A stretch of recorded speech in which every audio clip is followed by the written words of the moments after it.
Welcome to my channel सियासत शायरी and school. 2024 में Donald Trump बने अमेरिका के सेकंड टाइम प्रेसिडेंट। तो अब जो सवाल उठ रहे हैं कि क्या वे थर्ड टाइम फिर ट्राई करेंगे अमेरिका का प्रेसिडेंट बनने। इस सवाल का जवाब हम इस वीडियो में ढूंढने की कोशिश करते हैं।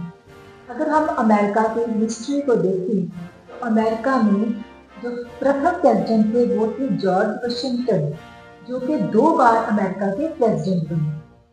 तीसरी बार भी बन सकते थे क्योंकि लोगों के बहुत चहेते थे, लेकिन उन्होंने तीसरी बार प्रेसिडेंट बनने से मना कर दिया।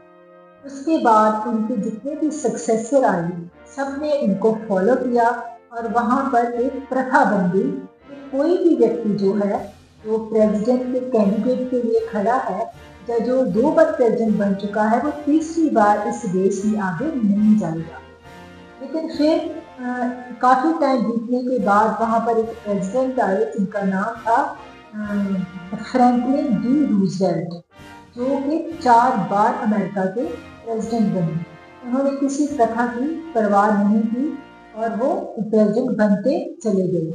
तो जो वहाँ की लेजिस्लेचर है, क्योंकि कानून बनाने का काम जो वो हमेशा विधानपाल का लेजिस्लेचर करती है, तो अमेरिका में लेजिस्लेचर को अमेरिकन कांग्रेस कहते हैं। उनको लगा कि ये तो बहुत हो गया, कुछ ऐसा करना पड़ेगा जिससे हमारी प्रथाओं का मान भी रह जाए और कोई व्यक्ति इसके लिए आगे जाकर ऐसी कोशिश भी ना करे। उन्होंने कॉन्स्टिट्यूशन में अमेंडमेंट करने की सोची।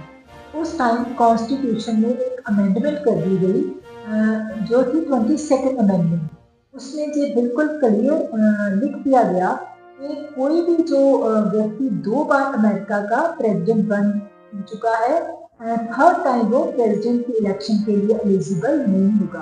तो उसके बाद फिर किसी ने भी कोशिश नहीं की, क्योंकि प्रथा को तो तोड़ा जा सकता है लेकिन कानून को नहीं तोड़ा जा सकता। तो अब फिर एक बार जो है वो अटकने लग रही हैं कि क्या ऐसा हो सकता है। ऐसे तो बहुत सारे अमेरिका में प्रेसिडेंट हैं 2 बार बनकर अब वहाँ पे बैठ के कॉमन मैन की जिंदगी जी रहे हैं, लेकिन अगर ऐसा हो जाता है तो वो सब ट्राई कर सकते हैं थर्ड टाइम प्रेसिडेंट बनने के लिए। तो क्या ये पॉसिबल है? सबसे पहले हम देखते हैं क्या संवैधानिक तौर पे ये पॉसिबल है कि नहीं है। अमेरिकन कॉन्स्टिट्यूशन जो है, this is one of the rigid constitution in the world, और इसमें अमेंडमेंट करना बहुत मुश्किल है।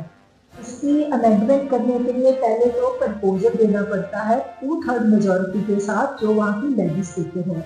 उसके बाद प्रपोजल देने के बाद उस बिल के ऊपर अप्रूवल चाहिए, उस अमेंडमेंट के ऊपर अप्रूवल चाहिए, जो कि वहाँ की अमेरिकन कांग्रेस के 2 सदन हैं, house of representative and senate, दोनों की अलग अलग 2/3 मेजॉरिटी चाहिए।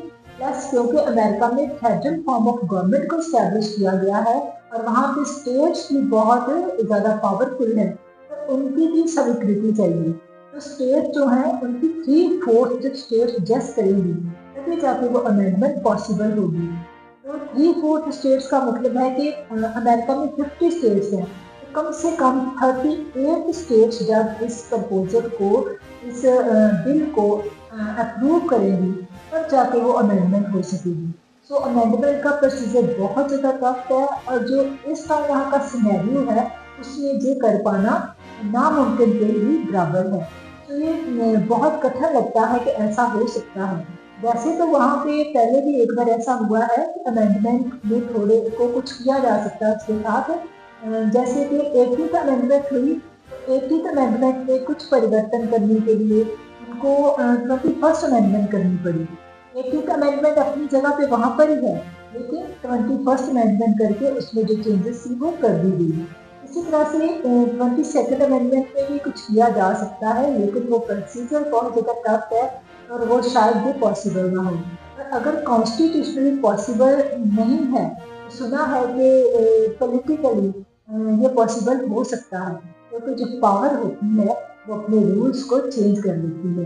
हमें वेट करना होगा 2028 तक कि क्या ऐसा होता है।